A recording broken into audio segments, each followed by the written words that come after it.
We are back on the Rational Boomer podcast. Hopefully, your day is going well. I got some good news.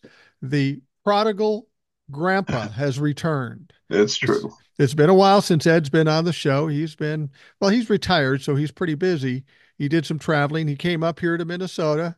I'm in Minnesota. Ed's in Minnesota. We've known each other a long time. Did not get a chance to hook up. So, The if you reason being, we were both tied up with weddings, Yeah, right? exactly. You had to go to a wedding. I had to conduct a wedding with my son, and we got through that shit. And here we are, back in Tennessee and back in Minnesota. And I'm going to Yeah. Savannah Sunday. So How did Savannah make out after the hurricane? the best I can tell, I've talked to some people down there. Uh, there wasn't my only concern where we're at is flooding because Yeah. I'm on the first level. It's on the Hmm. intercoastal waterway, but it's quite a ways from there. It'd have to come a long way. I understand there were a lot of trees down and some power outages. So I don't think we came out too badly on it. I mean, they're still fixing things up, and I'll see Sunday what exactly happened. But compared to like Asheville or something like that, it's nothing. Well, we really dodged a bullet here. We're in the mountains of East Tennessee, which is just across the ridge, basically from North Carolina, where all of the really bad stuff happened. Right. Uh, um, and there was some flooding here in Tennessee, but not locally, not where I am. We had some heavy rain, but the creeks didn't rise. We had some trees topple. I don't know, maybe a dozen in town that were older, bigger trees because the ground got saturated, and we had big wind for a few hours, and they toppled right over. Once again, I'd had my big ones that were in danger removed a couple of years ago, so we lucked out. We're doing fine here, but all around us, I mean, you would not believe the devastation. If it had maybe turned in a slightly different direction, we wouldn't be talking. I'm sure. I'm sure the Really. whole valley would have been washed out. Yeah, it was just one of those lucky for me happenstances, not so lucky for other people. Well, well, And believe it or not, I don't blame the gays. no, the gays weren't involved in this one, although Marjorie Taylor Greene has Yeah. suggested that the Democrats can control the weather. So Oh they yeah, might have been that's culpable in this situation. and she's not the only one too. There's this thing going around that there was a lithium mine somewhere that they wanted to get title to, and and quartz and different things. This bullshit. The fact is, when you're quote a believer, they know you will believe anything, and Yeah. they put this crap out there. And let me just say authoritatively right now, because God told me. He doesn't make natural disasters. This is stuff that just happens. He's got no beef with anybody, and he doesn't send rain and wind and all of that to kill people. He told me that directly. So you Well, got it. and he gave me some insight too, and I've talked to him. It's been a while, but um, he doesn't sanction any sports teams. No. He doesn't have a favorite sports team. So if you're a sports team saying we had God on our side, no, you didn't. God doesn't Mm-mm. give a shit about that. Well, No. I'm glad we have you back here. I was a little worried because, since we last talked, not a lot happened. Yeah. Nothing's going on. Have you been keeping up with all the bullshit that's happened? Because it seems like every day it's something different. It's very difficult. I'm glad they've settled the strike. That seemed, I'm not going to get into conspiracy theories, but it seemed awfully convenient, didn't it? Yeah.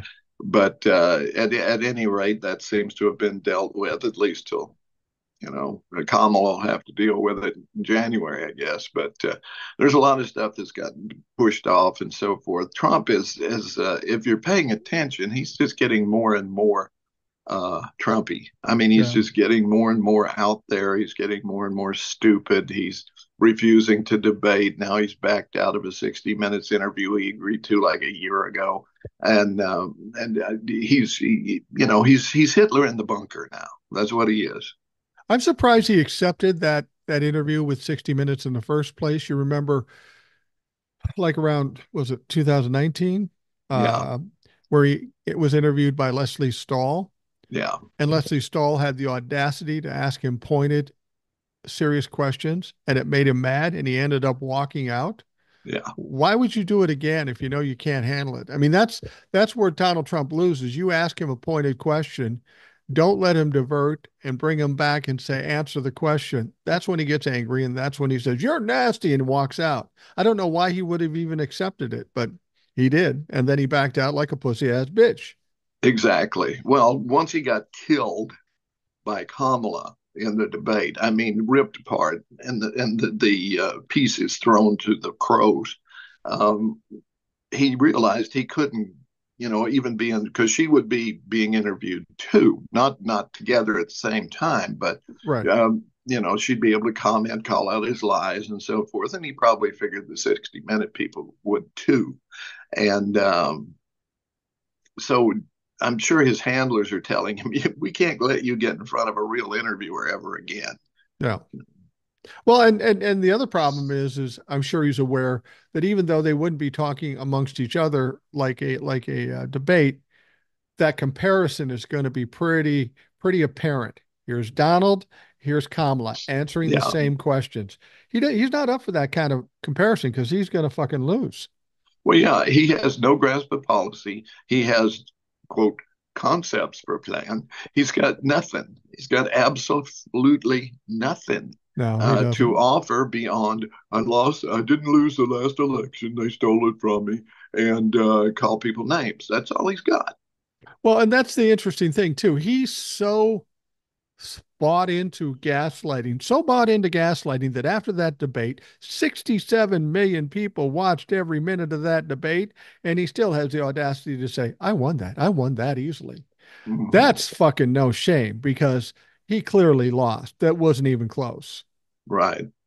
Now, then since then, we've had the vice presidential debate, and some folks, criticized Tim Walz that he wasn't as glib as um, Vance, which is true. That you see what Vance is like when he's not prepared. He's a Right. drooling idiot. Right. Obviously they drilled and drilled and drilled, but all you had to do, I mean, he sounded good, but everything he said was a lie Exactly. or an evasion. Afterward, when people actually look at it now, they go, well, Tim didn't seem to be as professional as JD Vance, but he told the truth and JD lied, so he wins. I wouldn't say Tim didn't seem as professional. He seemed pretty good. I think he was like Kamala. First 10, 15 minutes, he was nervous and he was kind of Yeah. stumbling a little bit. When he got his feet, he was fine. I think what the big problem was when they watched the Kamala Harris and Donald Trump debate, they got exactly what they wanted, kind of a Oh, dogfight. But there was right. no dogfight here. And actually, I think JD Vance used a great strategy. Instead of being aggressive, he pulled back and tried to be nicey nice. I'm sure his campaign told him that. And that kind of throws a guy like Tim Walz off because I've been in that situation before where I have a Trump-a-fuck, but they're polite. Yeah. How do I kick their ass as bad as I want to kick their ass if they're being polite to me? It's hard to do. Yeah. And so he might have been thrown off a little bit. The campaign might have said, yeah, don't get sucked into the attack because this debate really has no bearing on the election. Don't make No. any mistakes. Just tell the facts and do what you got to do. And I have a feeling that's what he did. So I think people were disappointed, but he did what he needed to do. Yeah, exactly. And he came out of it unscathed. He did deliver the death blow, so to Yeah. speak, Kill shot. on Vance late there, but very effectively. And every commentator I saw said that was the debate. I, You I, know, I told that to my wife when we were sitting watching it, and that came up. Did Donald Trump lose the election? And he couldn't answer. I looked at my wife. I go, that's the whole fucking game right there. That's the yeah. headline. And it was true. I mean, he didn't have to do anything else. That ended it for him. It discredited JD Vance and gave Tim Walz the advantage.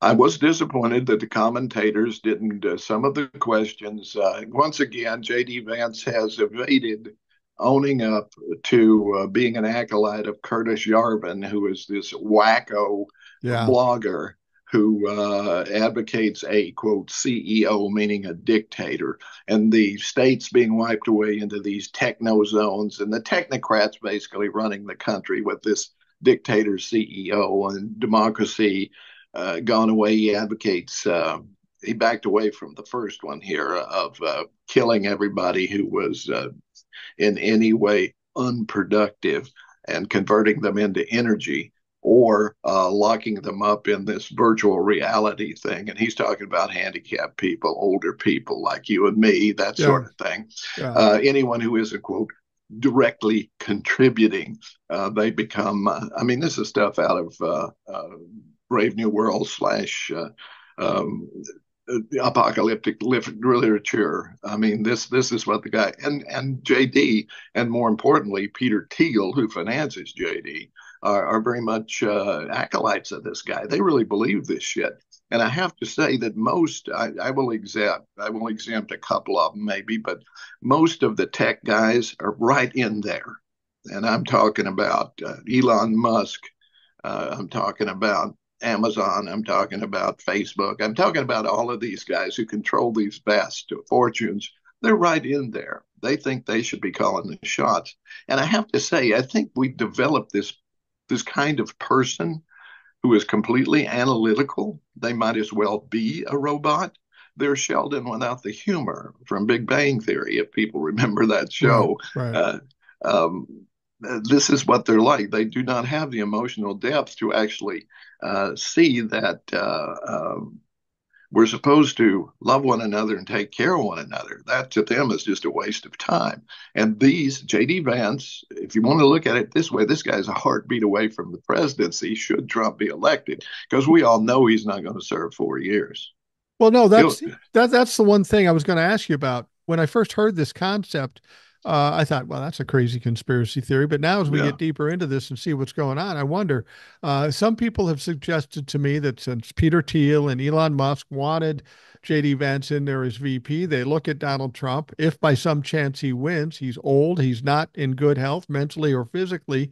No way he's going to make it through 4 years. And even if he could make the 4 years, they could run him out because he's fucking nuts with the 25th Amendment.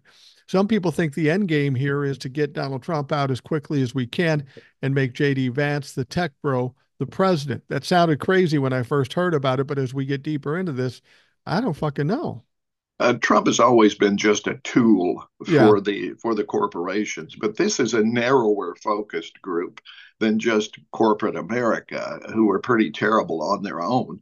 This is a very narrowly focused group of largely foreign, Peter Thiel and also Elon Musk, of course, from South Africa. I mean, South African Nazis, right. the both of them, and globalists, which you would have to say that the other techno guys really are. They have no investment in American democracy, America as an institution, or its people. You Right. know, they're simply into money, and sometimes I think their AI is probably more advanced than they admit to, and this is all some sort of AI program on how to take over a country, and they're slowly implementing it. I mean, Vance would not be a senator from Ohio without Thiel spending the most money ever spent in Ohio on a candidate. And the same is true of him getting the vice presidential nod. They're not above telling Trump, well, you go with Vance, you get a big payday coming. Yeah, exactly. And that's what's most important to Donald Trump. Um, but as I was talking I think I was talking to Dan's in a previous podcast. The funny thing about this country, and it's been going on for 8 years, you get a big story like the debate. You go, oh my God, this is telling. Does this hurt Donald Trump? Does this help Donald Trump? Everybody's so worried about it.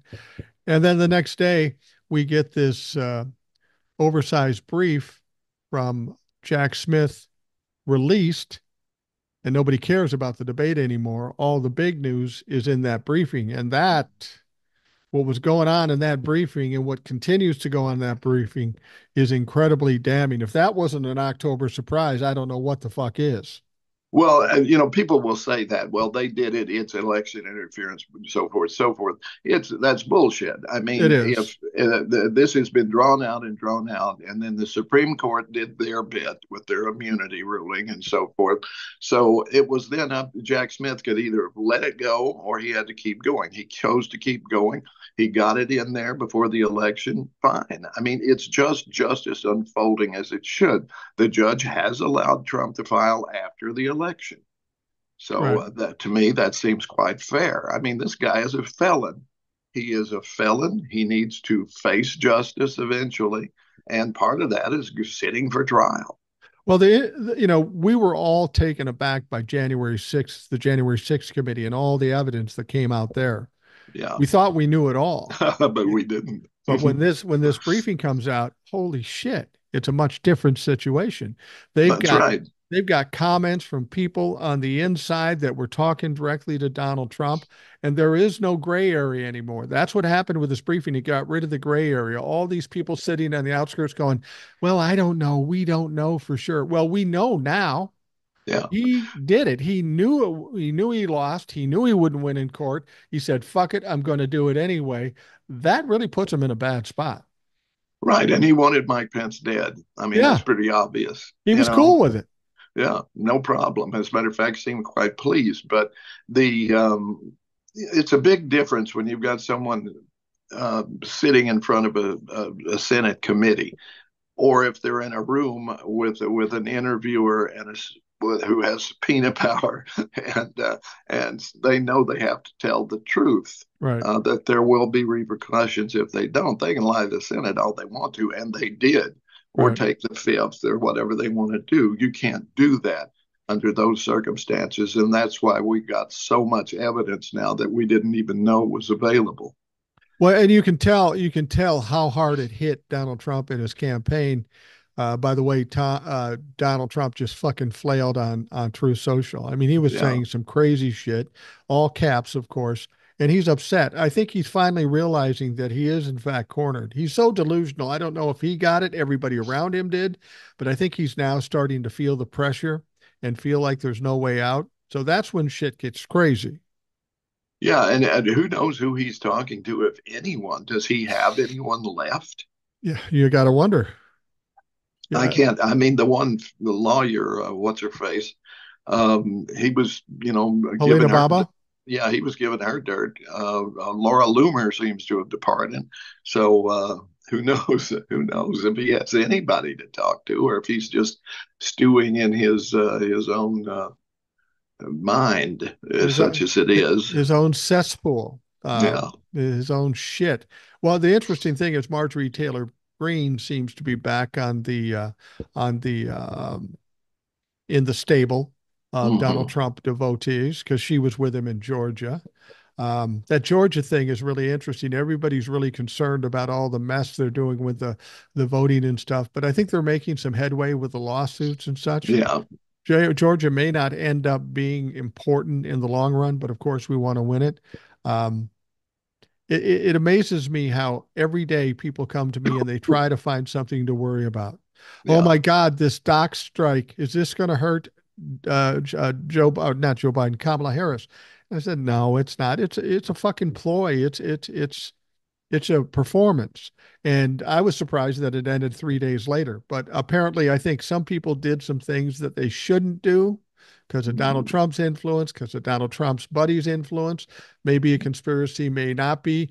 But it doesn't it seem weird to you that they go on strike and they're so far apart, and then 3 days later they go, yeah, it's cool. We'll go back to work and we'll talk about it later. Something happened there to shut that down that quick. Nobody expected it, but it's certainly I not a think problem for us. I think Joe Biden made a couple of phone calls. That's what I think. Yeah, And I think he told the unions, look, back during World War II, the railroads tried to go on strike. Harry Truman took them over and ran them with the government. right. If I have to do that, I'll do it. And look, I mean, they were already offering him a 50% raise. Now they're offering him 61.5. And I understand the real issue is automation.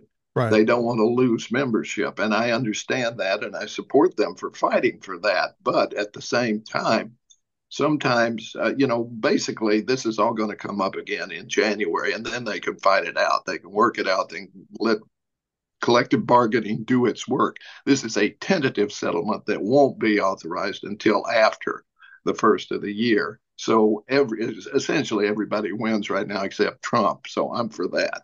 Well, yeah, and I know Trump was hoping against hope that this somehow would paint a bad color on Joe Biden and in turn Kamala Harris. But it's like everything Donald Trump does. He tries all of these shots in the dark and he always fucking fails. He's always trying to appeal things. He always loses the appeals. I got to give this guy credit. he is determined. No matter how many times he fails, he keeps trying to do it a fucking again. He Yeah. doesn't know stop. And somehow or other, he gets lawyers who will do it for him, at least for a short time until they don't get paid, and then it moves on. I continue to be very disappointed with the media in this country that Mm, they don't call out the obvious when they have the chance. In the debate, they should have asked him, explain how tariffs work, Mr. President, Mr. Ex-President. yeah. Explain to us how putting a huge tariff on most imports is going to benefit the country. And he would have babbled on about how we'll get billions and billions of dollars in, which is a lie. And everybody knows it. All the Yeah. economic people know this is a complete lie. The foreign countries do not pay a penny. The companies importing pay it all, and then they pass the cost along to guess who? The U.S. consumer. That's who pays for it. No one that I have seen, except for me on TikTok, brought up the Smoot-Hawley Act. Are you familiar with that? I'm not. I've heard Nin- it from you before, but I don't remember. 1930, Wall Street had just crashed. What do?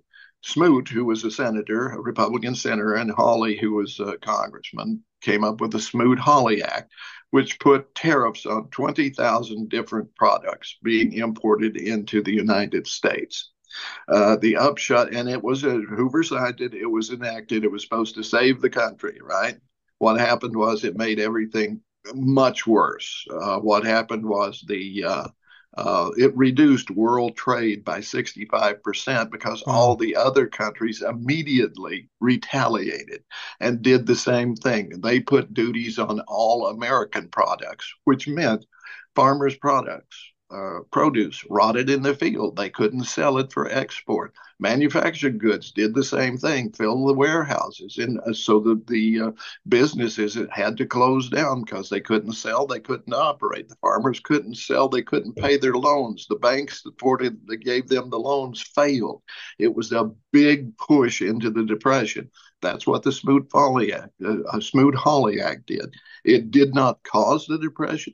It made it so much worse. Things were actually starting to look up just a little bit before Smoot-Hawley, and then everything crashed. It stayed crashed for the better part of 10 years until Roosevelt's policies managed to alleviate that. And then World War II put the death knell on it by, ramping up production so everybody was working, everybody was getting paid, money was being made, and so forth. So that's what Smoot-Hawley did. This is what Trump is proposing, a Well, brand new. haven't we already seen that in this country? I mean, when he was putting the tariffs off, we had farmers with crops rotting in the field, Sure. and the only thing that saved him is Donald Trump gave him a handout to make them whole again. So Yeah. we've already seen the outcome of fucking tariffs. Well, part of that $8 trillion deficit was because of that, right? Yeah, yeah, Yeah, I saved the farmers. Well, you fucked them first, and then you yeah. saved them. He But did what he does with everybody. He fucks them and then he pays them off. yeah, exactly. That's exactly what happened. And, fortunately, he lost, and we were able to get back on a better footing again using traditional economics, not Republican Reaganomic bullshit Yeah. that has never done anything except cripple the country. By the way, there was another tariff. They tried tariffs in 1890, I think it was too, caused another Great Recession. So, Learn a fucking lesson. yeah, that's what history is there for, people. But it only counts if you learn about it. Look up Smoot-Hawley. Look up Curtis Yarvin. That's Yarvin. Go Google him. Curtis Yeah. Yarvin. You'll learn everything you need to know about J.D. Vance because he is J.D. Vance's brain No, and nothing. Peter Thiel's brain and No, probably Elon Musk. nothing like setting your whole policy based on a fucking radical right blogger, for God's sake. Exactly. It'd be like somebody basing their political campaign on me or you. You got to have a little more widespread understanding of what's going on. You said when you first before you came on, you said I feel a little more mollified about how things are going. You would always you're one of those people that go, I don't know, it could go this way, it could go that way. And you're more than welcome to do that. I have a different take on it, of course, Yeah. but you seem to feel better about it now because of all that's going on. What is it, the one thing that's making you feel better? I'm feeling the zeitgeist. I don't know how to put it other than It's a vibe. right. I consume a wide range of media, television, radio, online things, newspapers, magazines, and you start to feel. I felt it with Jesse Ventura. You feel the shift. Yeah, you feel that shift that suddenly people are going in a different direction. I felt it with Jesse? Hillary. Oh, Hillary No, too? Hillary. Yeah, I did feel it with Jesse. I voted against him the night before. I thought he may win, and indeed he did. I had friends of mine that I wouldn't have suspected voted for him, Yeah. and and I will say in that case it worked out all right. We lost things like the vehicle emissions checkpoint plans and that sort of thing, which I think hurt us in the long run. But generally speaking, he wasn't a disaster like Trump was. I will tell you this about Jesse. I didn't like Jesse. I mean, I like Jesse as a person, but I Mm-hmm. had dealings with the people around him because I was working for the DOT at the time. Yeah, And we used to call them names because they were just horrible fucking people, and they didn't know what they were doing. So Jesse had something work against him. But as bad as Jesse was, the guy that followed up, Tim Pawlenty, I think it was next. yeah. That Mm-hmm. motherfucker was the beginning of all this MAGA bullshit. He was that Tim kind of guy. Tim Pawlenty was the J.D. Vance of his day, He for was. for certain, for certain. He was bankrolled by technocrats and corporations, and his aim was to solidify their power so that and all of these guys are that way. They want call it a monarchy, call it an oligarchy, call it whatever you want to call it. They want one guy in charge or a small group of people, and then their small group of people will do very, very well, and everyone else gets nothing. And That's the aim. you might remember Tim Pawlenty at the time was being teased by Donald Trump as the prospect of being his vice presidential candidate. He really thought he had it. And Yeah, then Donald Trump left him at the fucking altar and he went on to fade into obscurity where that motherfucker belongs. And he went with Mike Pence. And he's lived to rue the day because Mike Pence is the one thing that's bringing him down more than anything in these new documents released by Jack Smith. His yeah, conversations with Mike Pence are really really fucking damning. yeah. I'm happy to see folks like Liz Cheney and her father, who I despise, step Yeah, up.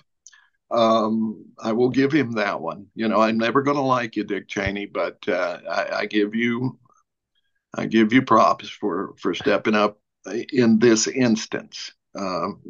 And Liz too. I spent many years disagreeing with her on every single policy she has. I still do, and yet uh, I was pleased to see her on that stage with Kamala Harris yesterday. And another thing, I think I saw that at least one TV pundit called somebody on this. Her name is Kamala. yeah, Kamala. If you say Kamala, the interview's over. yeah. Out the door. Let's have some basic respect here. I agree. Well, I was talking to a listener from New York City. His name is Dan's, good guy. And we were talking about Liz Cheney, and I think people are some Democrats get sucked in by Liz Cheney because she stood up against Donald Trump. She was on the January 6th committee. So a lot of people are thinking, well, she's on our side. And she's not. She's a conservative. She's a Republican. They say, yeah, but she did all that. And I always say, look, man, you're talking about a representative from the House who had some integrity, had some credibility, stood up against what was going against democracy. Isn't that the bare minimum we can expect out of a representative? It's not like she went above and beyond. She was just one of the few that did exactly what she was supposed to do. But Well, dance, yeah, it's go like ahead. Adam Kinzinger said. Yeah, It's not that I'm a hero. It's just that I'm surrounded by cowards. It's the exactly. same. Same Exactly. with Ms. Cheney. We've talked about this before, and this took me by surprise that I kind of almost agreed with it. Some people have said, well, Liz Cheney's just trying to weasel her way into the administration. I said, there's no way she's getting in the administration. No way she should be in the administration. However, Dan said something, and I'm curious. We talked about the attorney general's job, and you think Amy Klobuchar, and I think she would be good. There are some other people that'd be good. And, and he said, wouldn't it be kind of a guilty pleasure to make Liz Cheney the attorney general? Her policies really don't come into play as much, but she is a spawn of Satan, bulldog, hating Trump motherfucker. That could be entertaining. I wouldn't object to that. I wouldn't either, and I'm surprised by that. Let me just say this too. Seeing the two of them together takes me back to pre-Watergate, and we even saw it in Watergate, where you had dyed-in-the-wool Republicans, you had dyed-in-the-wool Democrats, and the idea has always been for this country to work, negotiate. Right. They used to have bills where it would have one Democratic name on it and one McCain-Feingold, for example, which was dealt with guns. These were two diametrically opposed politicians, but they worked out a compromise, right? Right. That used to happen all the time. Nobody gets everything they want. Everybody gets some of what they want. That's the And point of Congress. That's the that whole is, point. and since Newt Gingrich, um, and you have to put Mitch McConnell in there too, to a certain extent. The Republican, since Obama, let's put it that way, because that was their reaction to Obama, making him a one-term president was their chief goal, so Right. stated by Mitch McConnell, Right. that nothing gets done. This is the Republican during the time when a Democrat is in office. Nothing gets done. No judges get appointed. No bills get approved or brought to the floor, even. Right. Um, it is a do nothing Congress, both Senate and it's only that we had someone like Joe Biden, who, number one, probably had a lot on a lot of people Yeah. who owed him a lot of favors and so forth. So where they were able to get some considerable things Yeah. done No because question. he was able to point out this is good for your state and it's going to look good for you. I don't care if you claim credit for it. I'm not even going to contradict you. We just want this done. And it worked. It You know, worked. But as it, long as you can get people who will negotiate, but as it is now, since Gingrich started primarying anybody who was willing to work with the other side, they won't do it. That's why every Republican has to go. And polls are showing America agrees with me. absolutely. That's the way they're going to obstruct everything when Democrats are in, let nothing be accomplished. And then when Republicans come in power, you presume that they're going to do some of their bidding, but they got nothing. So they don't accomplish anything. So the entire Congress does nothing, which is contrary to what the point of having a Congress is. Some people were upset that Liz Cheney was with Kamala Harris, and they said, why did they bring her there? Uh, like I said, is she trying to weasel her way into the administration? I think she was there for one reason. Kamala's got all the Democrats. Right. She's got a Every lot one of of them. she's got a lot of the independents.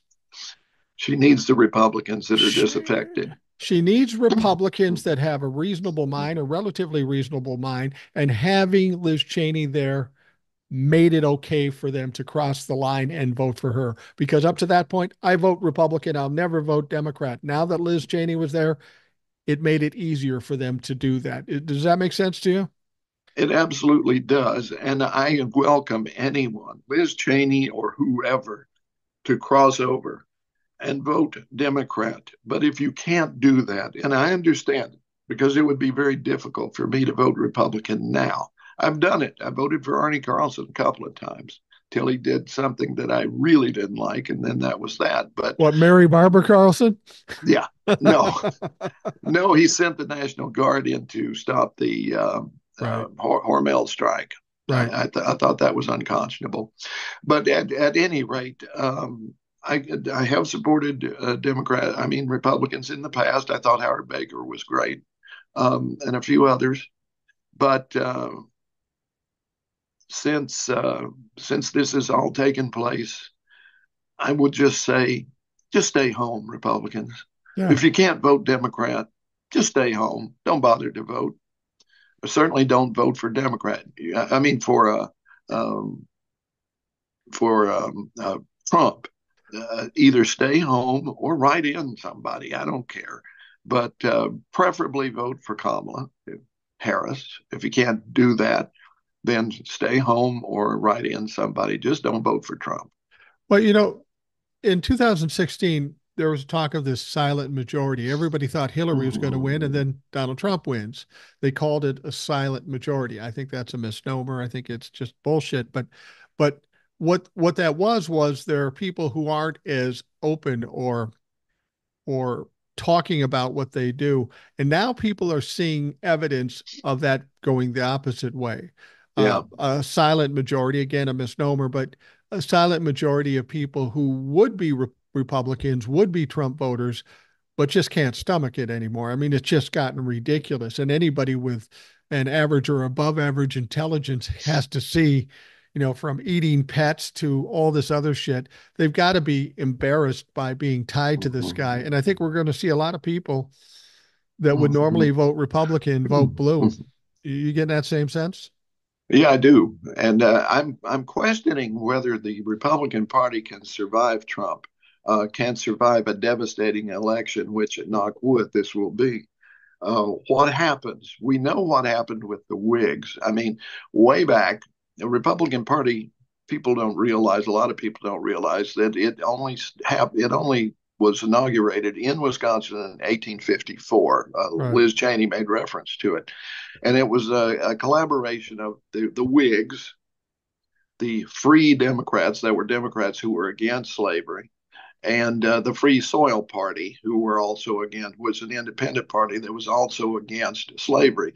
They came together, became a party, elected Lincoln to keep slavery from expanding into the new territories that would eventually become states. And of course, the South got the ass and decided to bomb Fort Sumter, and the whole thing fell apart. But I mean, it drives me crazy that I live in a Republican area that was once, very anti-slavery.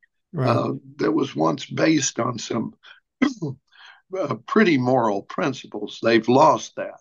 I mean, people don't realize too, after the Civil War, especially after all the Northern troops left, it didn't matter. Republican, Democrat, it did not matter. They both were racist, and they stayed racist until the Democrats, who had really been in charge of slavery and Jim Crow up to a point, um, until the Northern Democrats, and I give credit, the Republicans voted in civil rights, and things began to change. People began to be exposed to one another in school and so forth. Then racism started to go down a little bit among the people who were open-minded enough. It's still a racist society here, very much so. Oh, yeah. But we had laws against it. You couldn't have a hotel and not serve black people, or a movie theater or a restaurant and so forth. And people got used to that idea over time. But the the South has always been, and I hate to use the word retarded, but I'm going to use it, racially. It's hard to get past that for them. And very few have been able to do that. I thought we were past it, and then it came roaring back. And the reason it came roaring back was Dick Nixon opened up the Republican Party to the racists and said, come on in. And they did. And Yeah. people argue with me about that. And I say, who does KKK support? Well, Donald Trump. Proud Boys, Donald Trump. Find me a racist organization that does not support Donald Trump, or any Republican nominee for that matter. Absolutely. Racist support the Republicans because they welcomed them in. They had nowhere else to go after the Democrats switched and went for civil rights.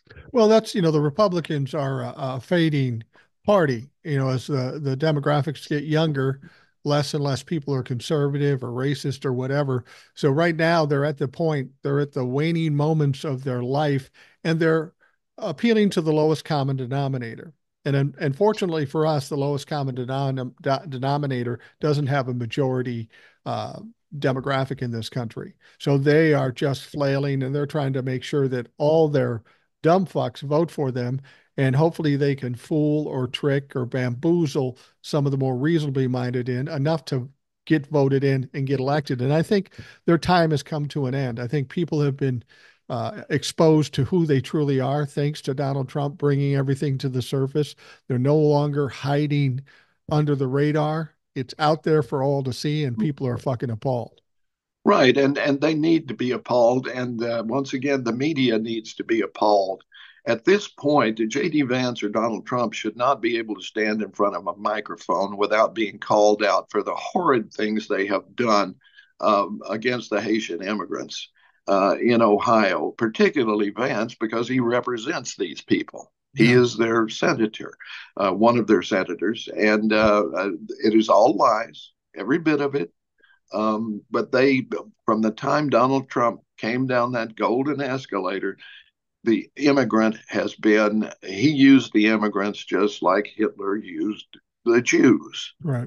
He needed an enemy. He needed somebody to blame everything on. And now JD's blaming immigrants for the housing debacle, which is being caused by Wall Street. We know That's that they're buying up the houses and putting them out of the reach of pretty much everybody. So this is the problem. That's what has to be addressed. But yeah, I'm seeing the Republican Party probably sooner rather than later, I hope, falling apart as people see and begin to see with their own eyes exactly what these people stand for. It's not you, it's not me, it's not immigrants. Heck, in Minnesota, we're not afraid of immigrants. I mean, from the time I got to Minnesota, I watched immigration from Vietnam and all the Vietnamese, also the Hmong from Vietnam, also Laotians, also the Russians. I saw many different African Somalis. Somalis and Ethiopians. All of these people were welcomed. They were integrated. Sure, there were racists in Minnesota too that had a problem with that, but in one generation they became integrated into the community. Open businesses. We had students from every one of those immigrants in the program we worked in radio, and they all did spectacularly. And if you have never been around a first generation child of an immigrant family, these people are insanely wonderful. They have to take on, maybe when they're 5 or 6 years old, they're the interpreter for the family. They're Right. the ones reading the legalese and doing everything else. These people, they make great. Ilhan Omar be really good example. Who I was privileged to vote for twice. These are people who, from the time that they can speak, are looked to interpret for their families, to understand this new culture and so forth. And I salute them so much. First generation immigrants are incredible people. Right. Yeah. No, I'd have to agree. My wife was a teacher, and she would say the same thing. I tell you, Ed, let's take a break. I want to talk more about the media, and I want to talk about the destruction of the Republican Party and other stuff. But we're going to take a quick break, and we'll be right back. We are back on the Rational Boomer podcast. We've got Ed with us from Tennessee. It's good to have him back. It's been a while. He's been on the road. He's been doing stuff. Uh, I want to talk about the media. I want to talk about the demise of the Republican Party, but we'd be remiss if we didn't talk a little bit about this hurricane. We talked about it a little bit because you live in Tennessee. You've seen some of the after effects, and it sounds like it was devastating. I'm going to Georgia on Sunday, so I'll see some of it. Um, there were parts of Georgia that were worse than maybe where I was at, um, but this is really the problem with this hurricane. People like Donald Trump can't help but make it political, and they look like fools in the process. Absolutely. There's a couple of things I'd like to bring up that have surfaced. Number one, once for those who joined us late, I'm doing fine here in Tennessee, and for the most part, Tennessee was only marginally affected. There were some areas that were hit pretty bad, yes, but nothing compared to Asheville and other places, North Carolina and so Right. forth. The impact plastics plant, where people were trapped because they weren't allowed to leave in time to get away, highlights a problem here. You will notice all those workers were Hispanic. Yeah. This is a trend here in the South, all over the South, and for all I know, elsewhere. They bring in these people on work permits from El Salvador and places like that, and they put them out in these rural communities where they are pretty much dependent on the people that employ them, and they have no way to do anything except stay there and work, and they are treated horribly. They work very long hours for little money. I'm sure that often they get turned in and their wages stolen. They probably deduct things for payroll deductions for Social Security and so forth, but they never turn those in to the Social Security Administration.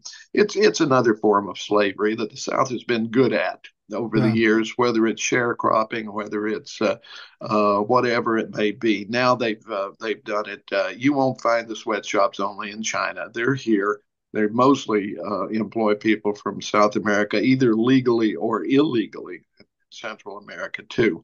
There's ways around it, and I would love to see these people go to jail for this. The keeping the workers there until they drowned, but it'll probably be swept under the rug. It usually is. What happens is they come in, they arrest the people and deport them, and they do nothing to the people that Hired hired them. them and exploit them. This Yeah. is a big problem in the South and probably, as I say, all over. I know they do it with Chinese people too. Yeah. Out on the West Coast, you will find factories only employing people from China and also very much often being exploited by people from their own country that are kind of the middleman. Um, and that happens with the people from the South too. And people look the other way because there's lots of great campaign donations from these people. You better believe it. Well, as I said, this hurricane was truly tragic. It wasn't necessarily as bad as Katrina, but it was way worse than a lot of people expected, especially if you lived in Asheville or if you were down in Tallahassee. It was absolutely devastating, and of course, Donald Trump has to make it political. Everything with Donald Trump is figuring out some way he can get advantage, and of course, what he's telling the people is that Joe Biden and Kamala are uh, not giving money to the red states and being slow off the mark, when in fact, um, um, Joe Biden set up or made his declaration of this emergency before the hurricane even hit. There's money and resources and people getting down there as we speak. But for Donald Trump, this was, again, little more than a projection. Well, that's because Donald Trump doesn't understand anything or how things work. The fact is, when they put together the federal budget, they allot money generously for dealing with things like hurricanes and wildfires and all of that thing. The money is there already, it doesn't have to be appropriated. Lots of places all over the country have supplies stockpiled and so forth. However, when you get something that deviates so amazingly from what has gone before, then it becomes a problem. I mean, Right. the mountains of North Carolina that suffered this huge hit from the hurricane, they never expected that. You may expect an earthquake, a wildfire, a tornado on occasion, but a flood, not Yeah. so much. It happens every 100 years or so, I guess, but that's hard to prepare for. The problem is it's going to happen much more often. That's what we see. We're seeing this. Tornado Alley used to be out in Kansas, now in there, right? It was something I didn't worry about. Now it's in Nashville and through that area up into Kentucky. Nashville suffered floods the last 2 years. Yeah. Very, very bad floods. Dollywood was underwater before the hurricane. Yeah. So, this is what's going on here. The response has been good. It is hampered by the terrain. Roads are falling off the mountainsides. People don't realize just how backward the South, especially the southern mountains, are. They are very backward. The roads are in terrible shape. We had a road fall off not 10 miles from me a couple of winters ago and take a couple of cars with it. Just fell off the mountainside. And it was again because of heavy rains. It will Yeah. continue to happen because we're getting rains that we didn't used to get. But Trump shows up. He pretends, he puts out a bunch of AI pictures of him walking in water, which didn't happen. He No. makes them build a podium for him out of bricks, and he issues this bullshit. I've heard that he donated 25 million. I've heard he donated 50 million. Show me the money. Show He me the money. It didn't happen. He promised it'll never show up. He doesn't have that kind of money to just dollop out. No, he's got to pay legal fees. But as I was saying, this is a projection because as much as he's saying that Joe Biden's not doing anything for the red states, we know for a fact that Donald Trump held back money from Puerto Rico when they had their situation, and that when they investigated it, he obstructed the investigation. This Yes. motherfucker is guilty of the very thing he's accusing other people of. And he threatens to withhold. He says he would withhold money from California Yeah. for wildfires and so forth. He has promised that. Yeah, he's a waste of space. They shouldn't let him get on a microphone in a situation like this.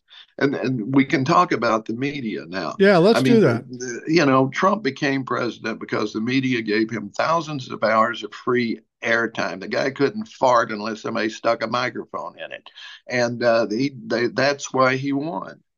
They solidified that image that Mark Burnett had created of this successful businessman, which was as far from Trump as could possibly be. Right. And yet they, just by giving him the attention they did, carrying his rallies in full and so forth, free of charge, letting him come into their and use their venues and not pay. All of this contributed to him winning the one time that he was able to. The one time. Well, the thing is, when he came down those stairs, nobody, including Republicans, including Lindsey Graham, including Mitch McConnell, nobody thought he would be a legitimate candidate. No, They thought he would be like a Pat Paulson, an interesting novelty. And when I say Pat Paulson, if you're young, you don't know what the fuck I'm talking about. This is that's from the right. '60s. He was a comedian who ran for president. Anyway, but nobody thought he would be. And I firmly believe the same thing you're saying. The reason Donald Trump became president is because the left side media and the right side media gave him legitimacy, put him out in front, and did what advertising does. You keep shoving it in people's faces, and eventually they'll buy the fucking product. And that's what happened with Donald Trump. And that's Yeah, the media's fault.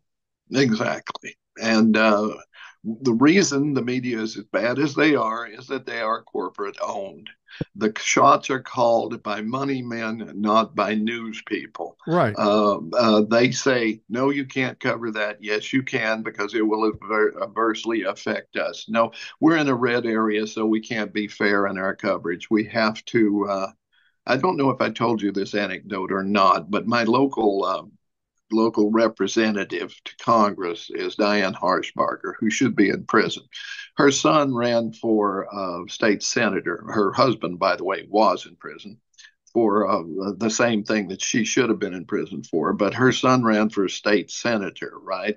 And he got a Trump endorsement, and they ran the devil out of it. And of course, he won the Republican nomination, which means he won the office officially. It'll come in November, but uh, shortly before the primary, his father, who was out, I think Trump pardoned him, but anyway, he was out of jail, and he was stealing the other guy's signs and destroying the other guy's signs. They got him on video, watching the evening news from I believe it's Bristol or Johnson City one. The guy delivering the news at the end of it said, of course, you have to realize that the love of a father for his son will sometimes cause people to do things they shouldn't. And that's how he ended the report. And fortunately, I didn't throw my glass at the TV screen, but I wanted to. I wanted to.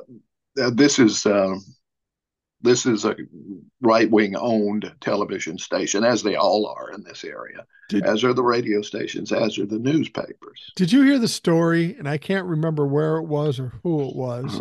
Uh, There was a candidate out taking the opposing candidate's signs out of yards. Hmm. And it might have been the other candidate, it might have been somebody that supported him. But the guy got tired of his signs being pulled out. So he attached a small explosive. So when it pulled out, it exploded. And this guy who was the candidate pulled the sign out. It exploded and blew his foot off. And he's in the hospital. He goes, I'm going to sue that fucker. He attacked me. It was an assassination. And he was a president of, I don't know, some union or something like that. And somebody explained to him, a president of a union doesn't get assassinated. It was No. attacked. And the guy says, I don't give a fuck what you do. In this state, it must have been Florida. In this state, we have a stand your ground rule. I was just protecting my property. It's going to be interesting to see how that fucking plays out. Two goofballs just going at it with nonsense, and a guy Well, with a blown out foot. the guy with the bomb is going to lose, and he'll probably get jail time because, Yeah. quite frankly, any kid could have come along and Yeah. pulled that out. So, yeah, I mean, as a matter of fact, it is illegal. Let's say my house gets robbed, okay, and I'm pissed off. Well, my house gets robbed again, so I'm pissed off. So I set up a double barrel shotgun with a tripwire. Guy comes in to rob my house the third time, and he gets blown away. I go to jail. You Yeah. cannot set up traps. Yeah, the stand your ground thing isn't about your property, it's about your personal safety, isn't it? It is exactly. So if you're sleeping in the house and he's in your yard taking a sign out, that really doesn't play there because you weren't in imminent danger. And the same with setting up a trap. You aren't in imminent. You need to be standing in your room with the guy confronting you in your room. Then you can shoot him in those Yeah. states. But If you feel threatened, but which, you can say I felt threatened whether they have a weapon or not. with I the mean, it's like the kid with the Skittles, the guy shot. I felt threatened by this 13-year-old kid eating Skittles, so I shot him. He got off.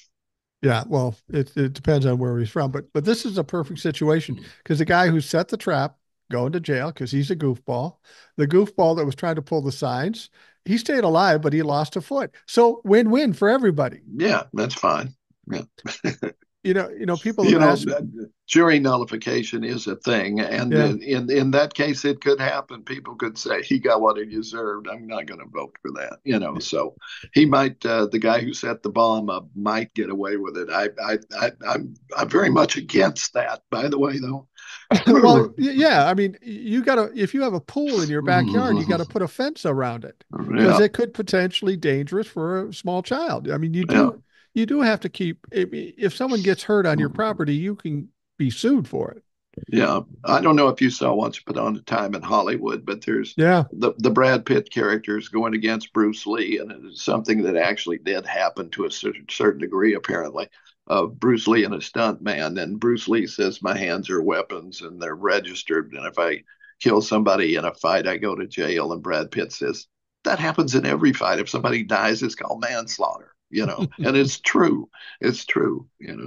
Yeah, it absolutely. Well, we got started talking about the media, and people always ask me, "Well, you say Kamala's going to win and the Democrats are going to do well. What the fuck are you going to talk about after that on the podcast and on the TikToks?" And I say, "Well, there's going to be tons of trials. Donald Trump is going to be vulnerable. We'll get to spend the next few years watching Donald Trump get beat to a pulp. There'd be plenty to talk about, but at the same time, I feel compelled to go after the media." Because they are a danger to this country.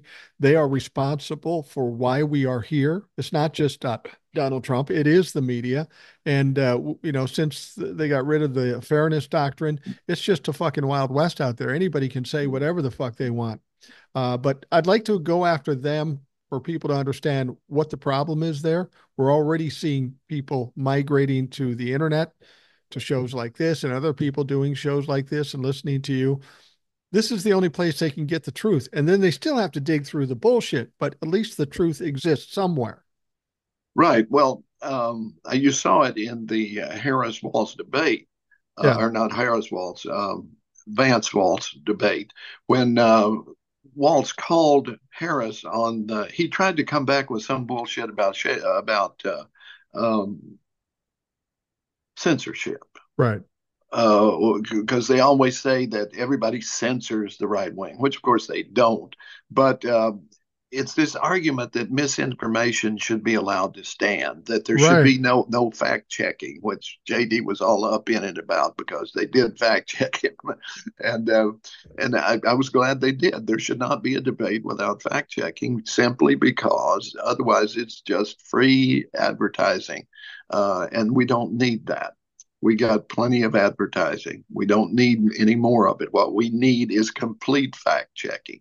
I would love to have like a firing line or something like that every day, where you have two from each side, just go at it, and then you have a couple of referees who say, "No, your side's bullshit," you Yeah. know.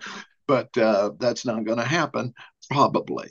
As it is now, the media is way too. They're Well, cowards. well, there is no journalism. It's all about No. money. And as long as it's all about money, it's nothing more than pro wrestling, is really what Yes, it is. and it Um, really is. whatever, I'm convinced when the media was pushing for Joe Biden to step aside, it wasn't because they believed that he couldn't handle it or couldn't win. I think they were pushing it to get that story. They knew that story of Joe Biden stepping aside would be historic. It would be big news. It would cause a stir, and that would make them money. I'm convinced that's why they pushed it so hard and were so much against Joe Biden. I think you're probably right to a degree, but yet at the same time, I have to say in that instance, I'm glad they did. I think In that retrospect, at the time I wasn't, but in retrospect I am. at the time I wasn't either, but cooler heads prevail. I tip my hat to Nancy Pelosi and George Clooney, both of whom were influential in making that happen. You were right, I was wrong. This has turned out to be exactly what we needed. Not only have we recaptured the momentum, but also we're doing something that should have been done many years ago, and that is a generational change and a gender change, both of which were vastly needed. Let me just say this about Pelosi and George Clooney and all the others. I still have kind of a hard on for them because what they did turned out all right. Nobody knew that it was going to happen that way. No, I think Joe Biden deserved a lot more respect than he got from these people. He was betrayed in many ways, and I think Joe Biden's still mad about it. The reason what happened to Kamala is all about Joe, not about George Clooney and Nancy Pelosi. As far as I'm concerned, they would have wanted to jump over Kamala. Joe said, "All right, motherfuckers, you want me out? You're going to have to take Kamala, and I'm going to that endorse her." I can't deny. I can't deny that. I don't know. You And know, and and and Kamala is successful right now because she had Joe Biden on her back, yeah. and not because of Nancy Pelosi, not because of any fucking Democrat, Hakeem Jeffries too. Joe Biden played that just perfectly. It had nothing to do with somebody knew something we didn't know. They were scared that they were going to lose, so they were trying to push Joe out, and they did what politicians do. They take somebody who's got a lot of credibility and done a lot of good, and they were just fucking disloyal to him. It's not so much that they did it, it's how they did it. And now they want to say, oh, Joe's a hero because he stepped aside. Fuck you, you forced him out. Yeah, but that may be, and I felt the same way about Al Franken and a number of other people Absolutely. that the Democrats abandoned immediately. Yeah. They used to make fun of the French army. Well, it's the Democrats are very similar. They never met a battle they didn't want to fight sometimes. Um, but at the same time, when it comes to legislating, I want them in there. Absolutely. Uh, Well, don't you think after this is all said and done, and assuming I'm right, Kamala wins and we get the House, I think that's a foregone conclusion. We'll get the House. Some people are questionable about the Senate, but I'm feeling pretty good about it because some of the things we're seeing in Texas and Florida and all that stuff. the zeitgeist is saying we get Congress. That's what Yeah, I think. I think so too. That's the vibe, that's the feeling, that's the trend right at this point. If we get that, don't you think it's also important because we're still dealing with politicians? Maybe we perceive them as the good guys, but don't people like you and I and everybody else in this community still got to put a thumb on their necks and say, motherfuckers, now you got the power. You have the opportunity to do what you said you're going to do, and we're still going to have to push them, maybe even shame them to get some of the stuff done. They've got a lot to do. And I will Yeah. tell you, and that's what we can talk about. We can goad them, assuming they give us any attention. Um, we need to goad them into doing things like reforming the Supreme Court, getting rid of the filibuster, um, reining in hedge funds and private equity so that they cannot destroy whole industries and the housing industry right now they're going after. They already got healthcare. We need to take that away from them. We need to take healthcare back from the corporations totally. We need to take make insurance companies not be able to be investment houses anymore. There is so much that we have to do to make America function better than it ever has. I'm not going to say make America great again because it never fucking was for everybody. Well, It was great for landowning white people. Those are the, or wealthy white people. Those are the only people who ever got a really good deal from this country. Even most white people got a good deal for one generation, 1948 to 1973. That was it. Now we need to get back into that window, and this time we have to make sure that everybody's included: women, minorities, immigrants. It can be done. It can be done easily, and it has to be done. And the way you do it is you break up the corporations, you smash them into little pieces, just like hitting a car window with a sledgehammer. That's what you need to do the corporations. Well, and we need to not make the mistake that the Democrats made. Now, I will say Joe Biden did everything he could to get a lot of things done in the first 2 years. They need to do that, but they Yes. don't, they can't make the same mistake that Merrick Garland made by waiting. Mm, We're going to rest on our laurels, see how this all shakes out. no. We'll wait 2 years because if Merrick Garland hadn't waited 2 years, we'd be done with Donald Trump. No, He wouldn't be Trump an be in issue. jail. He'd be in He, jail he'd be for in sure. fucking jail right now. So we can't, as soon as if they win the House, the Senate, and the presidency, the natural reaction would say, "Oh, this is a tough fight. I'm going to relax a little bit, then I'm going to get down to business." We can't afford to do that. You need to get down to business on January 21st. Right. And the other thing we need to do, and this is, I don't know how this is going to fly, but I'm going to say it anyway. We have to get back into messing with people. And by that, I mean Turkey. I mean Hungary. I mean anywhere that an oligarch is raising his head, we need to get involved in making sure he doesn't take power. It's just like it was during the Cold War when the communists were taking over one country after another, and we were standing by, but that we were afraid. We have options. We have a lot of money. We have a lot of influence that we can do. We need to go into these countries and get rid of these people Yeah. because they are doing the same thing to us. Iran is messing in our election. Russia is messing in our election. God knows who else. They're not leaving us alone. We have to do the same thing. Fascism is on the rise. It's time to whack a mole it again. Yeah, absolutely. I think what one other than the media, one of the other reasons we are where we are today is because of apathy. And the one Yes. credit I will give Donald Trump, what he's done is so ridiculous, so obstructive, so egregious that it's raised the attention level to all this crazy, stupid, criminal shit that's going on in this country. So he's been a help to reviving people, getting them out of their deep sleep and helping fight against apathy. So that's good. But we've got to not get comfortable after the election. We've got to keep that awareness and attention going to this. And the one thing that controls politicians, whether they be Republican or Democrat, public opinion. We need to keep talking. We've been talking shit about the Republicans for a long time, but we need to keep the pressure on the Democrats when they have the power. Otherwise, they'll get lazy, they'll rest on their laurels, because we've seen them do it before. They could have codified Roe v. Wade, but they didn't because they got fucking lazy and too arrogant. And here we are. So we need to keep up this narrative and continue to control the narrative. Well, that's it. I mean, in some, if you're in a war, there's two kinds of people. There's people who say you have to choose your battles, and that was McClellan, the guy who was in charge of the Union Army for the first couple of years. And Lincoln's pulling his hair, going, "Why doesn't he attack?" And so forth. And it was just going on and on and on. Finally, he elevated Grant and Sherman and some others, and they kicked ass, right? Well, this is what the Democrats have to do. realizing, of course, that after Reagan screwed over the unions and that became less of a source of income for the Democrats, they had to turn to Wall Street just like the others did. I mean, Goldman Sachs owned the Clinton administration, and Right. they would have owned a Hillary administration too. Right. You got to pick your friends, people. I mean, there's a few rich people. There's a whole lot of poor people and people that used to be in the middle class who'd like to get back there. They are the people who will vote for you, but you've got to show them that you're going to do it for it. You are going to do for them and not just for rich people, which is what you've been doing.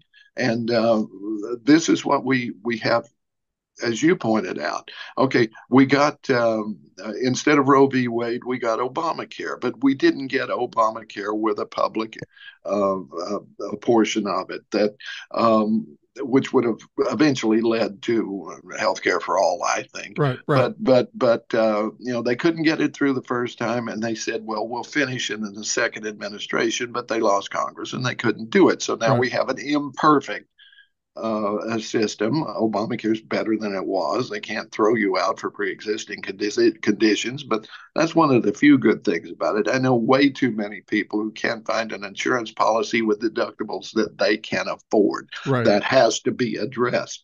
You do that. You take back healthcare, you take back the insurance industry, you break up the corporations, you can be in power forever. Yeah. Yeah. You know, when we talk about this and about what the Democrats have to do after November 5th into this next administration, I'm reminded of a very compelling quote that I once heard.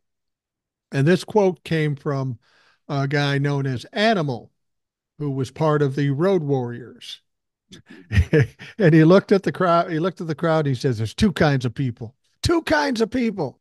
There's weasels and weasel slappers, and we're the fucking weasel slappers at this point. That's who we need to be as Democrats. We need to be tough. We need to be going forward, and we need to not take no for an answer." That's right, and we can't be enamored of people with money. No, Uh, pe- fuck no. people people with money, most of them either inherited it or they stole it. I'm painting with a broad brush here. I know some people who worked their way up and done a heck of a good job about it. I've got a nephew who's very right wing that I talk to. He's nephew-in-law, but he started out mowing lawns, and now he has this great construction company, but he built it one step at a time Right, himself. I respect him for that. I don't respect his political views, but I respect that he busted his ass and created something. Those people will vote for you if you give them a reason to. right. And there was a time when I didn't agree with Republicans, but I didn't hate them.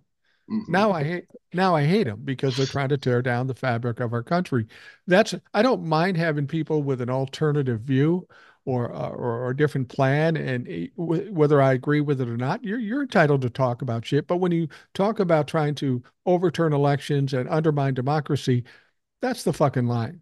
Well, this is the point. This is why I brought up Yarvin, the philosopher, if you want to call him that, behind the new right, they're calling it, right? His proposition is that democracy is bad for us and it needs to be done away with. And these people agree with that. Peter Thiel, Elon Musk, and most significantly, J.D. Vance. Right. They believe that. And they're not the only ones. As a matter of fact, I mean, there are two soulless people that, I like to say that Trump is just a narcissistic buffoon, but you've got two soulless people that have way too much influence. One of them is J.D. Vance, the other is Bob Johnson, the Speaker of the House. Oh, Mike Johnson. Mike Johnson, I'm sorry. Yeah. Mike Johnson, you look at them, they are soulless. One Yeah. of them purports to be religious, but he isn't. His soul is gone. It has been given to some, I don't know what it is. Look at him. He has no emotions. And it's the same with Vance. They are these some sort of automatons. I don't know what it is, but they're not human. They may have been produced in a laboratory, in fact. Yeah.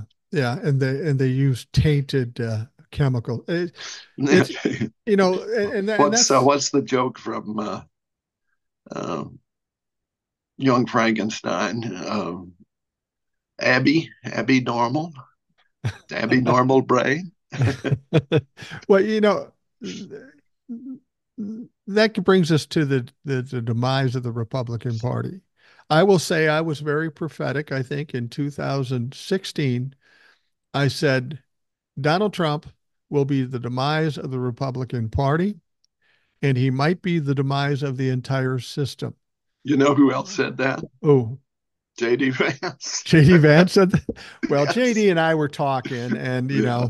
back before he was on the Trump pipe, as it will, Yeah. or Before he was whatever. wrong, before he was wrong about Donald Trump. But it wasn't hard to see why Donald Trump would bring down the Republican Party because he is so selfish, so self-centered, so narcissistic. Eventually, he would be at the point where he is now, where he'll burn down anything. We're getting closer to the election. It's becoming more obvious that he's going to lose.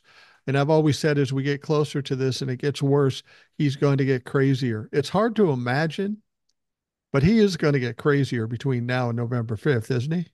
Oh, without a doubt. And I'm still not sure he's not going to go apoplectic, fall over. Yeah. Um, as a matter of fact, I would enjoy that. I would let him flopping around like a fish up there in a campaign rally. I would never say, and I mean this sincerely, assassinations are not good. They are never good, and they should never be applauded in any way or anything. But natural causes is a whole different thing. God wants what God wants, So and if he wants to bring Donald Trump home, see ya. I don't think that's going to stack up too good. No, no, I don't think but he's got a berth up there, to be honest with you. I will be But honest with you. One of the things I also said prior to the 2020 election is I don't think that Joe Biden or Donald Trump, either of them, will be the candidates for the 2024 election. I'm half right there. Didn't mm-hmm. turn out the way I expected with Joe Biden, but Donald Trump at this point, I hope he doesn't get sick. I hope he doesn't keel over. Some people just want to be done with him, but I want him to go through the process of being humiliated in that election and suffer the consequences of accountability for once in his life. I want him to live to, well, he's going to be 78, 79 years old. I want him to live to at least 85 so he gets to experience the absolute crash and doesn't get out of this easily. Yeah. I just want to do a shout out to Jimmy Carter. He made it to He did. 100. And it prompted me to post something that I've thought about for many, many years because at the time I was just breaking out of my evangelical stage, and I voted for Jimmy. And I was as shocked and amazed to find out how many of the people that I had known for 5, 6 years and had seen as being, I won't say holy people, but being very much Christian, very much into the Christian lifestyle and being good people who voted for Ronald Reagan, who was at best, I mean, he may have gone to church and so forth, but he was certainly no Christian. I mean, No. if you take the Sermon on the Mount or all the things you're supposed to do as a Christian, I mean, here was a guy who ignored AIDS. Here was a guy who invented the welfare queen and cut funds for what was AIDS for family with dependent children and all of that. Tried to put taxes on Social Security, and he did everything that was directly antithetical to anything Christian. But they voted for him in a landslide when they had Jimmy Carter, who was the true professing Christian, the only one I'm aware of we ever had as president. I mean, George W. Bush, talked the talk, but he was more of a Reagan than he was a Christian. Yeah. And I should, they used to tell me, well, you can't judge. Well, I'm an agnostic. Now I can judge anybody I want to. So You, there. I've often said, morally speaking or Mm-hmm. societally speaking, there's been a degradation in this country. And I think the best example of that is that in around, I don't know if it was before the 76 election or before the 80 election, uh, Jimmy Carter did an interview with Playboy. Yeah. And in that article, he confessed to the fact that sometimes he has impure thoughts, and everybody goes, "Oh my God, that's horrible. Is that going to sink his election?" And then some 50 years later, Donald Trump says, yeah, I'll just grab him by the pussy because I'm famous and no big deal. Yeah. That's quite a that's quite a decline in societal behavior.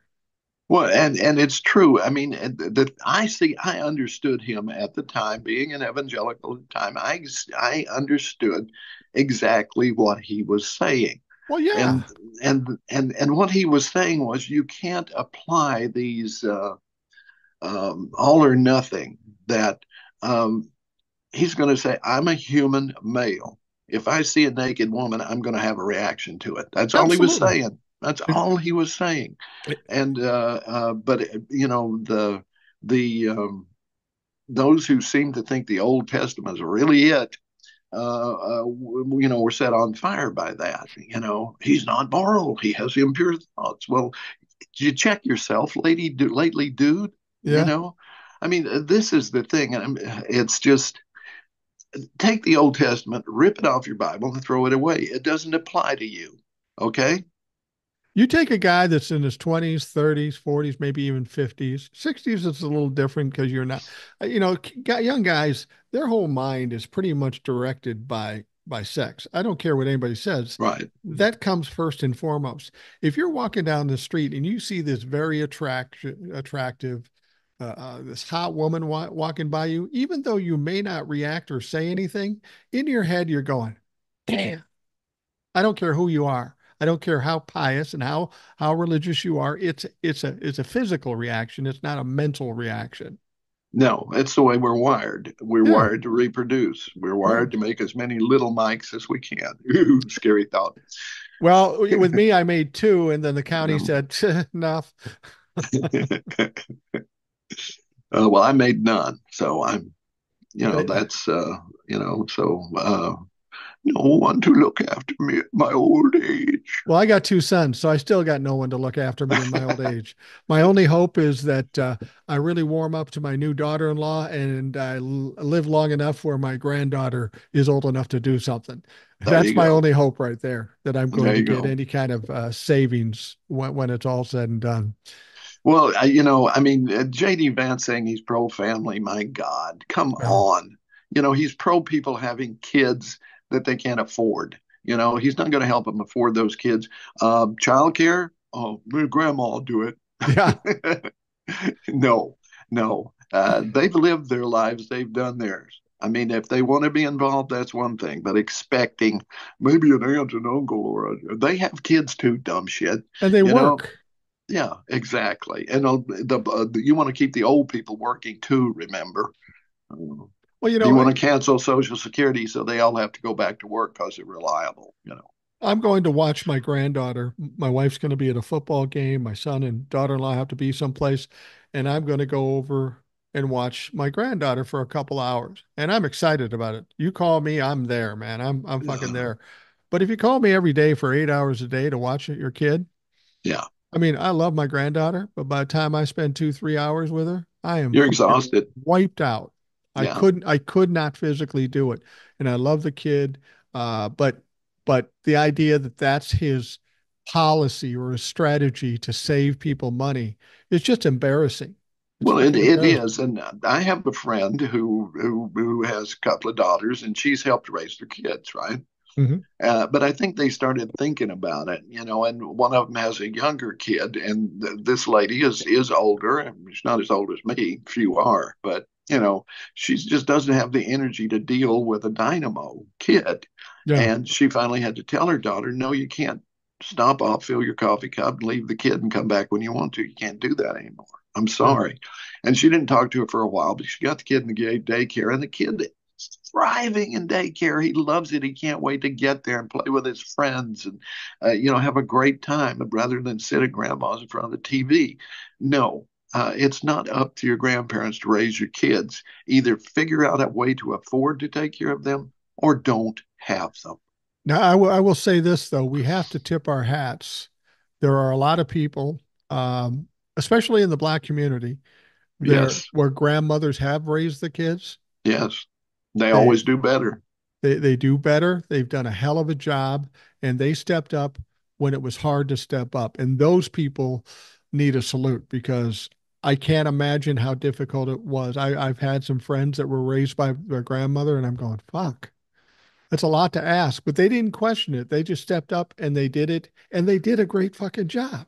Exactly. And let me temper what I said. If you want to be involved with your grandkids, if you want to take them every day, that's you, and I applaud you for doing it. You just shouldn't have to be expected to do it. Also, with the Old Testament, don't throw it away. Give it to one of your Jewish friends. It applies to them, not to you.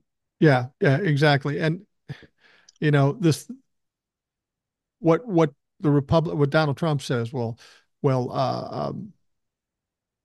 Kamala Harris has no specifics about her plans. Well, she gives enough specifics. She has plans like child tax cut and all the things she wants to do. $6,000 for kids to help them with child care. Child care is like education and housing. It's Hmm.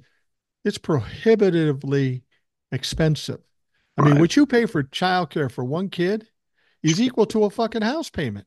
So how do you do Exactly. that if you're not getting paid in the first place? You Something has don't. to be done about that. Exactly. We, before we had universal compulsory education for the first 8 grades and in, well, first 12 grades, actually, although some states will let you opt out, I guess, when you hit 16 or something. But Yeah, before we had that, no one had done it.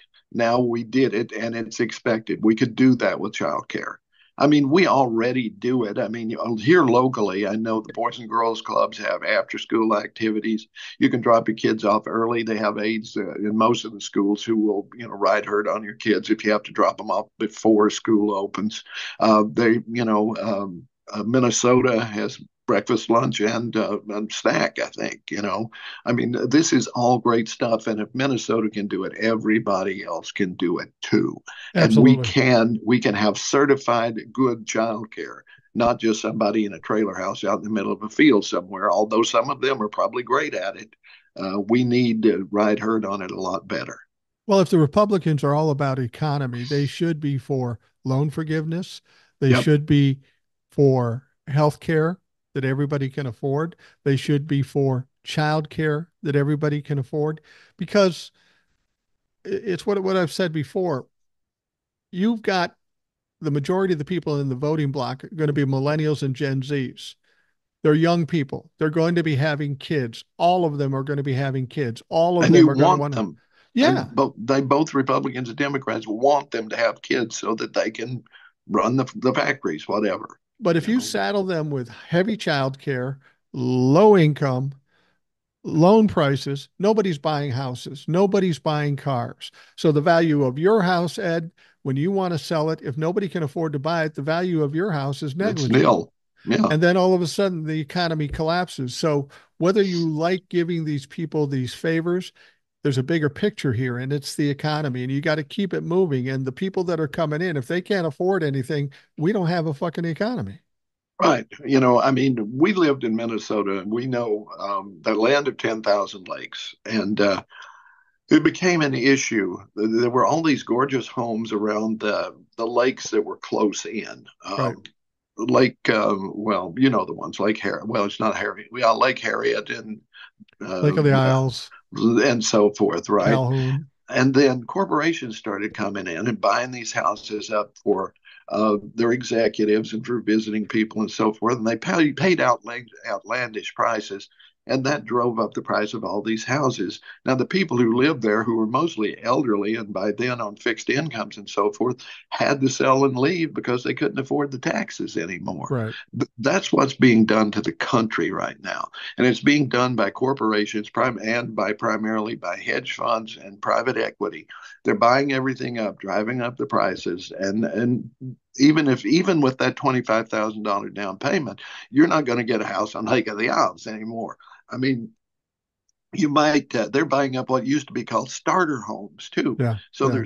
now that will help, but they don't need to profit from this. That needs to be somehow addressed so that corporations cannot buy single family homes or apartment buildings. They just can't do it.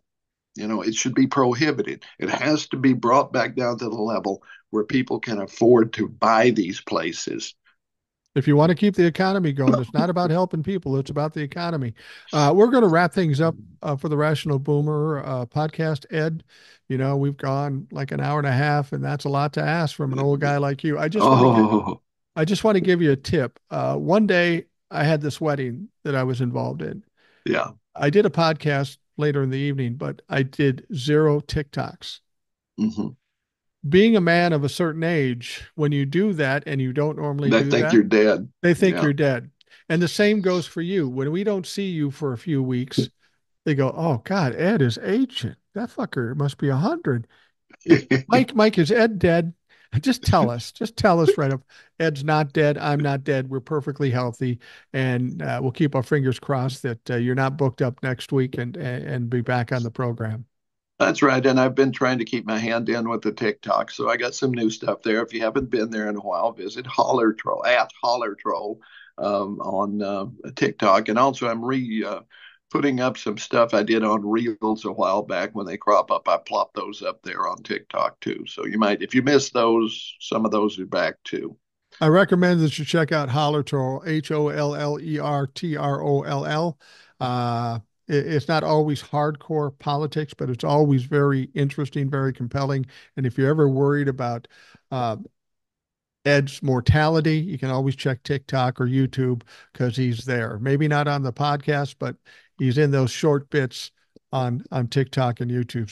So check him out. Thank Yeah, you, Ed. you're welcome. We'll do it again next week, hopefully. No, we'll do it next week. We're going to lock this shit down right now. All right. All right. For those of you listening, I want to thank you for taking the time to do that. Hope you have a great day, and we will talk to you again tomorrow.